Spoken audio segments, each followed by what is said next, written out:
Riepu nomaiņa. Vai var kaut ko sačakarēt? Tu skaties iauto.lv.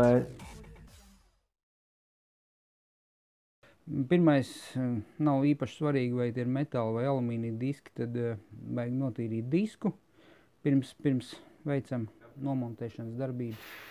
Iespēja obligāti var būt tās jēga arī nomazgāt viņu, attīrīt no liekiem dubļiem un visādām lietām, kas var, teiksim, pēc tam traucēt pie balansēšanas. Izlaižam gaisu, atspiežam akurāti riepas bortu.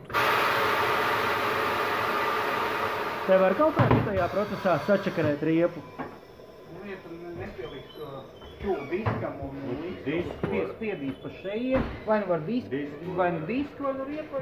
Nu, būtībā disku var sačakarēt.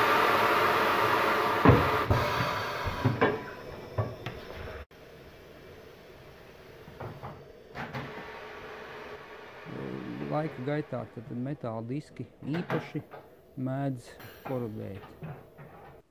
Un jau uz tādiem jau daļai nokorodējušiem diskiem mēs uzmontēsim virsū ziemas riepu vai jebkuru citu riepu, tad viņa laika gaitā tad laidīs garām gaisu. Tādēļ šādos gadījumos parasti lietojam disku hermētiķi speciāli.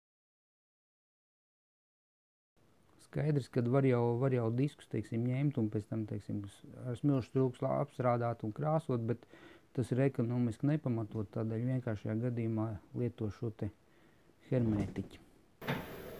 Un kas būtībā, ja mēs liekam to līmu, tad viņš turās uz šitiem bortiem, ja, pamatā? Nē, nofilmē, ka borts ir aprūts. Tu kā reiz redzi šitā kantīgi malu disku mala ir aprūts. Un tas arī tas sāls, kad ir jāliek tas borts hermētiķis. Tad šitam te jāliek borts hermētiķis, ja?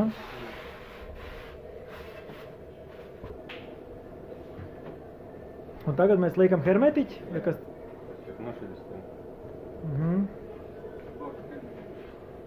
Speciāli paredzēts.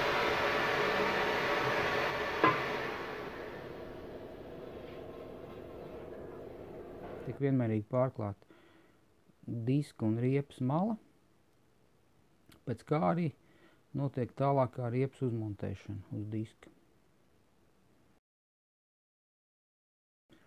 Montējot riepu uz disku vienmēr jāievēro riepām, kurām ir asimetrisks protektoru zīmējums, ir bieži vien norādīta iekšmala un ārmala, tad vajag no sākuma izlasīt uzmanīgi visus uz riepas, teiksim, uzdrukātos uzrakstus. Ja ir virziena riepa, tad jāievēro virziens montāžas. Pēc kā riepa ir uzmontēta, tad var viņu uzpildīt ar gaisu. Gaisu vienmēr vajag skatīties uz automašīnas, tad ir vai nu uzlīmes, teiksim, parasti tas ir degvielas tvertnes vāciņā, vai arī uz durvju ailes statnes, vai arī, teiksim, servis grāmatā, ja tādas servis grāmatas nav, ir arī dažādi interneta resursi, autodatas un tekdoki un dažādas programmas, kurās mēs varam apstīties konkrētas riepas, konkrēti modeļi, spiedienu. Disks būtu tīrs, noņemt visas vecās atspirītes arī no. Izmēra platumu, saules. Tad viņu uzgriež, balansieris parāda iekšmalu ārmalu, cik ir svariņi jābūt. Nu, šī gadījumā mēs laikam redzējām, ka tur bija 10 grāmi, teiksim, katrā pusē, kas ir būtībā teiktu, ka ļoti labs rādītājs priekš lietotas riepas un lietota diska. Un kas norāda, ka tieši tur tajā vietā jāliek tas izsvars? Kā var redzēt? Bultiņas. Jūs viņu tagad redzēt, tad ir sarkans un melns, un tagad viņa virza.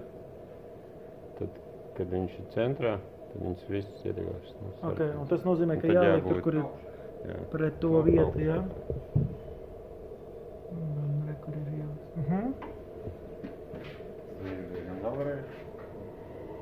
Cik ir normāls atsvars tā līdz normas robežai, kas skaitās tā kā nav liels? Tas no riepas ir atkarīgs. Es domāju, ka 25, 30. 41 tas ir daudz. Bet nu nobalansējās, ka nejūt. Un viss. Jā, tur jau ir to visu. Secinājums, ka riepu nomaiņa ir diezgan vienkāršs process un ir grūti kaut ko sačakarēt. Galvenais ir notīrīt, apstrādāt ar hermētiķu, uzlikt svariņus tur, kur tas ir vajadzīgs un nomainīt ventīlu.